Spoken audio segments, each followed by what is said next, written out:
Bonjour, bonjour, bonsoir, les chers compatriotes. Botenabino Banso.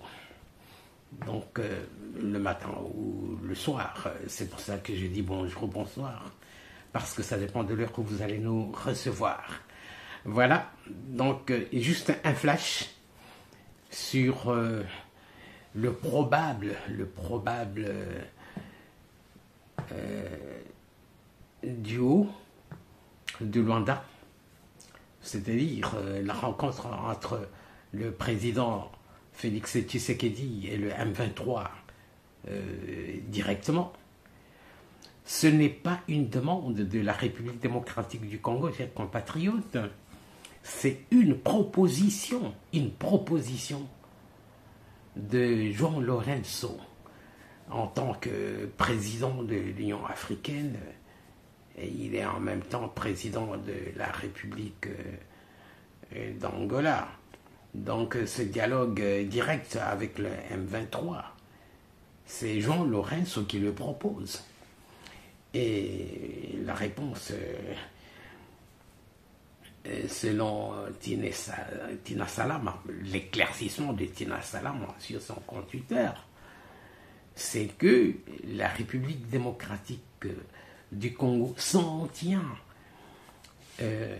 à la feuille de route de Luanda et au processus de Nairobi. Oui, donc ne suivez pas trop cet extrait vidéo que je vais vous montrer de TV5. Et oui, bon, les pourparlers ont eu lieu. Le président João Lourenço a invité le président Félix Tshisekedi à Luanda. Il l'a invité, c'est lui qui l'a invité. Ce n'est pas une demande du président Félix Tshisekedi. Et puis, nous pouvons dire que ce n'est pas une confirmation. C'est-à-dire, il a pris bonne note.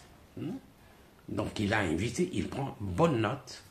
Maintenant, cela va se passer dans les prochains jours. Et en attendant, il y a la résolution 2773 ou 73 de la résolution du Conseil de sécurité de l'ONU. Il faut que ça soit appliqué.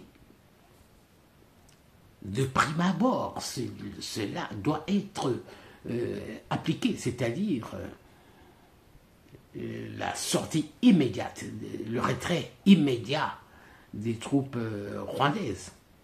Parce qu'on sait que le M23, c'est Paul Kagame. Eh oui. Voilà, chers compatriotes, je vous laisse regarder la vidéo. Hein. Donc, vous vous rendrez compte que ces affirmations, la façon dont c'est présenté, c'est comme si Félix Tshisekedi était demandeur. Non, non, non, non, non, ce n'est pas comme ça. Voilà, aujourd'hui nous sommes en tenue militaire pour soutenir nos FARDC. Voilà. Donc il y aura toujours le processus de Luanda, le processus de Nairobi, si jamais il y avait un dialogue direct. Mais qui viendrait alors? Corneille Nangaa est condamné à mort. Makenga ne peut pas venir, c'est un criminel rwandais. Les preuves sont là. Regardez le rapport mapping où il y a son nom d'adoption Makenga et son vrai nom dans l'armée rwandaise. Vous voyez? Quand les Somaliens, les Éthiopiens, tous ces gens-là vont retourner chez eux, les Ougandais, il va rester quel résidu qui va venir à Luanda, et encore, vont-ils venir? Et s'ils ne viennent pas, tant pis pour eux, ils seront perdants.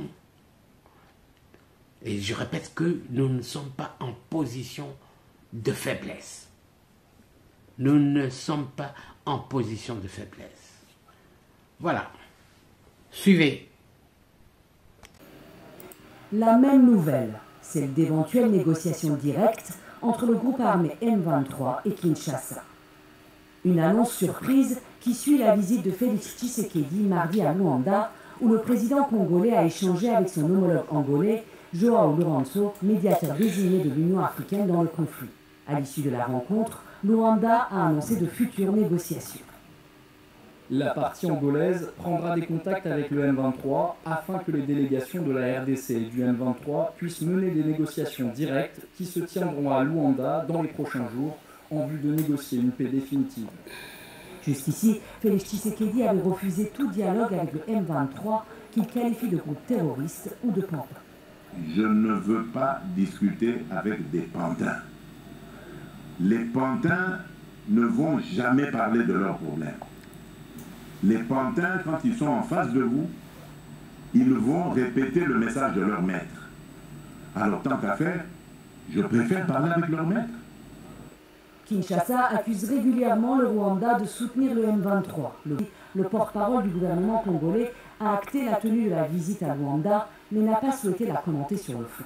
Le président angolais a invité le président de la République aujourd'hui pour lui faire part de l'initiative qu'il a prise. Donc il faudra attendre dans les prochains jours de précisions qui pourront être faites sur comment cette initiative devrait se faire, dont nous reviendrons pour vous donner les plus amples détails dès que nous les aurons.